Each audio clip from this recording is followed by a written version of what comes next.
श्री गोपीजन श्री कृष्ण के अधरामृत की कामना करती हैं।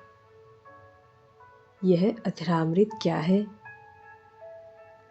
विश्व में जितनी भी प्रकार की मधुर वस्तुएं हैं, उन सबको यह अधरामृत अपने माधुर्य से निकृष्ट कर देता है।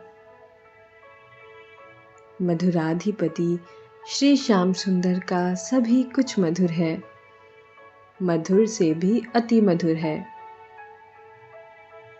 उनका श्याम वर्ण मधुर है, उनका अति अद्भुत किशोर रूप मधुर है, उनकी प्रत्येक लीला मधुर है, वेश मधुर है, जैसे वे वस्त्र श्रृंगार धारण करते हैं। अवलोकन मधुर है, जिस अदा से ये देखते हैं। अंग भंगिमा आदि सभी कुछ मधुर है। अतः इनके दर्शन श्रवण से किसे महामत्तता प्राप्त न हो जाएगी? कौन बावरा न हो जाएगा? इनके नयन युगल तरुण है, अर्थात नए नए भाव इनके नयनों में प्रदर्शित हो रहे हैं। नयनों की भी तो भाषा होती है। ये नयन केवल तरुण ही नहीं, अपितु अरुण भी हो रहे हैं, लाल। अपनी प्रेयसी गणों के अनेक प्रेमिल भावों को ग्रहण करने से लाल हैं। ब्रज बालाओं के अंतर का अनुराग प्रेम ही इनके नेत्रों में अरुणिमा बन झलक रहा है। इन नयनों में करुण रस भी झलक रहा है। अपनी प्रेयसियों के मुख पर आने वाले विलास श्रमकन बिंदुओं को, पसीने की बूंदों को अपनी श्वास सुरभि से मार्जन करने का प्रयास करते हैं।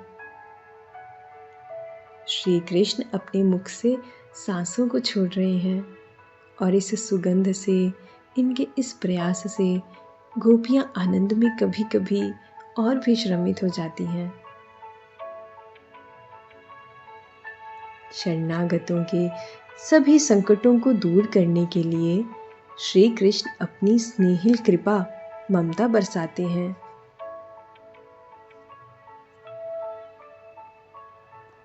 श्री गोपी गीत में गोपीजन उसी करुणा भरी कृपा का बखान करती हैं।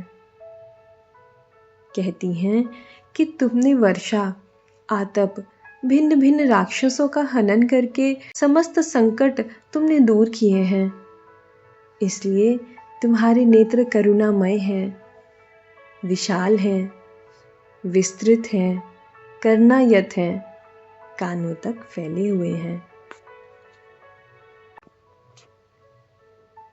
महाभावमयी श्री राधा के अंग स्पर्श से श्री कृष्ण में कैसा और कितना उन्माद भर जाता है।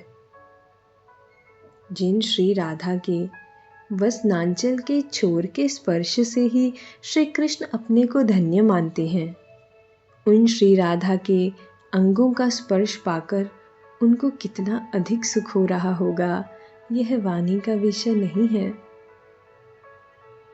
श्री कृष्ण ने काम को परास्त किया है, इसीलिए इनका एक नाम मदन मोहन भी है। इन्हीं मदन मोहन श्री कृष्ण का महाभाव स्वरूपनी श्री राधा से दिव्य उज्जवल रस का काम विलास है। श्री श्याम सुंदर के साथ गोप रमनाओं का दिव्य प्रेम ही काम के नाम से कहा गया है, परंतु यह दिव्य काम है। प्रेम व काम में बहुत अंतर है, प्रकाश व अंधकार जैसा अंतर। मन वाणी से परे का यह दिव्य काम विलास साधारण जीवों की समझ से परे की वस्तु है। जिसने समस्त लौकिक कामनाओं का त्याग कर दिया, वही कृष्ण काम का भोग कर सकता है।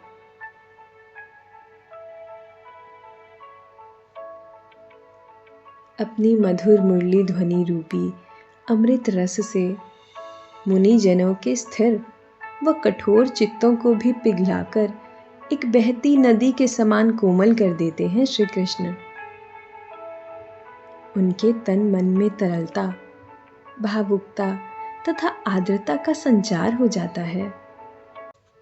वेणु माधुरी उसे भक्ति रस से सरस कर देती है। निर्गुण ब्रह्म ध्यान में कठोर चित्त को कमलवत कोमल कर देती है और ब्रह्मानंद में स्थिर चित्त को श्री कृष्ण उपासना के लिए चंचल या अधीर कर डालती है। योगियों के परम गुरु योगेश्वर श्री महादेव जी भी, जो समुद्र के समान गंभीर एवं मर्यादा युक्त हैं, वे भी इन श्यामचंद्र की मुरली का नाद सुनकर मर्यादा उल्लंघन कर श्री रास लीला में गोपी रूप धारण करके सम्मिलित हो गए।